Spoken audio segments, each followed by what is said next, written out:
Good afternoon students. बच्चे इस video के ਆਪਾਂ टॉपिक ਕਿਹੜਾ डिस्कस करांगे, force between two infinitely long straight parallel conductors carrying current. ठीक है, दो कंडक्टर्स ने पैरलर ने एक दूजे ਦੇ ਤੇ ਉਹਨਾਂ ਦੇ ਵਿੱਚੋਂ ਕਰੰਟ ਜਿਹੜਾ ਪਾਸ ਕਰ ਰਿਹਾ ਆ ਉਹ ਇੱਕ ਦੂਜੇ ਤੇ ਕਿੰਨੀ ਫੋਰਸ ਲਗਾਉਣਗੇ, ਆਪਾਂ ਉਹਦਾ ਐਕਸਪ੍ਰੈਸ਼ਨ फाइंड आउट करना और ਉਹਦੇ ਹਿਸਾਬ ਨਾਲ ਆਪਾਂ ਡੈਫੀਨੇਸ਼ਨ ਦੇਣੀ ਹੈ एम्पीयर ਦੀ। ठीक है, दो कंडक्टर्स ने साढ़े को ए ते बी। ठीक है, एक चो करंट I1 एक चो करंट I2 सेम डायरैक्शन च फ्लो कर रहा है। ठीक है, दोनों च डिस्टेंस कितना है R। ठीक है, हुण आपां इन्हां दियां की करांगे, डायग्राम्स ड्रॉ करांगे। ठीक है, सो सब तो पहलों ਇਹਦਾ मैगनैटिक फील्ड ਇਹਦੇ ਤੇ फोर्स लगाएगा, ਇਹਦਾ मैगनैटिक फील्ड ਇਹਦੇ ਤੇ फोर्स लगाएगा। सो सब तो पहलों ਆਪਾਂ ਪਹਿਲੇ ਦਾ मैगनैटिक फील्ड कर लेने इस तरह। ठीक है, करंट अपवर्ड डायरैक्शन च करंट एंटी क्लॉकवाइज होएगा।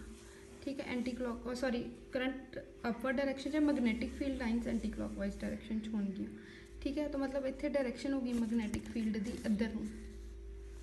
B1 मैं इस करके लिया क्योंकि पहले दा मैगनैटिक फील्ड है।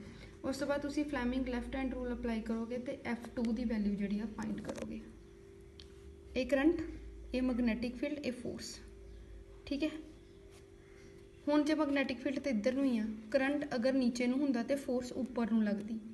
ठीक है, बट करंट हुण उपर नूं आ, इस करके फोर्स जिहड़ी आ वो नीचे नूं लगेगी। इस तरह रूल लगाना ना आपां, मैगनैटिक फील्ड, करंट नीचे नूं, फोर्स उपर नूं।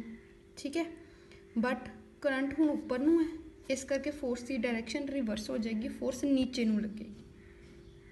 ठीक है, उस तो बाद सेम सिमिलरली तुसीं दूसरी डायग्राम ड्रॉ कर सकते हो।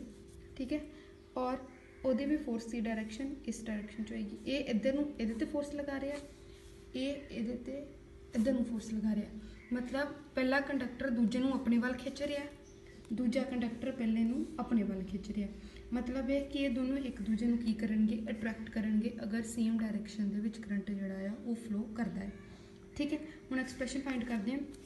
आपां एम्पीयर सर्किट लॉ दी एंड बायोसावर्ट लॉ च भी पढ़िया सीगा कि magnetic field is equal to μ0/4π2I1/R।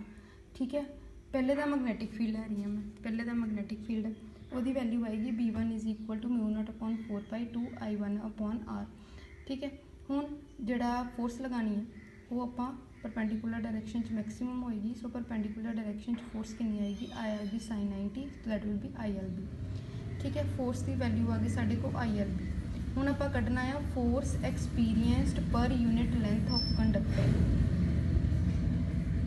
Force per unit length मतलब लेंथ नूं आपां 1 लवांगे, फोर्स लग रही है दूजे ते, करंट भी दूजे दा, लेंथ ओहदी 1 पर मैगनैटिक फील्ड पहले दा मैगनैटिक फील्ड दूसरे ते फोर्स लगा रहा है।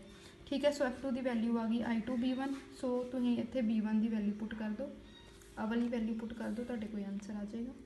ठीक है, सिमिलरली F1 भी उन्नी ही आएगी। मतलब ये दोनों फोर्सिस इक्वल ने, F1 तो F2 जड़ियाँ फोर्सिस ने ये इक्वल ने, और ये कंडक्टर्स जड़े ने एक दूजे नूं की करनगे, अट्रैक्ट करनगे। ठीक है, हुण जड़ियाँ फोर्सिस ने वो इक्वल एंड ओपोजिट ने, इस करके कंडक्टर एक दूजे वाल नूं पुल करनगे। इसदा मतलब यह है कि वो एक दूजे नूं अट्रैक्ट करनगे। सिमिलरली दूसरा केस तुसीं खुद करोगे कि जदों करंट ओपोजिट डायरैक्शन च होएगा तो वो जोड़े कंडक्टर्स ने वो एक दूजे नूं रिपैल करनगे। ठीक है, सो उस हिसाब नाल आपां एम्पीयर की डेफिनेशन फाइंड करनी है। ये जिहड़ी फोर्स है ये साडे को force per unit length. So answer की आएगा F is equal to μ0/4π2I1/I2/R newton पर मीटर।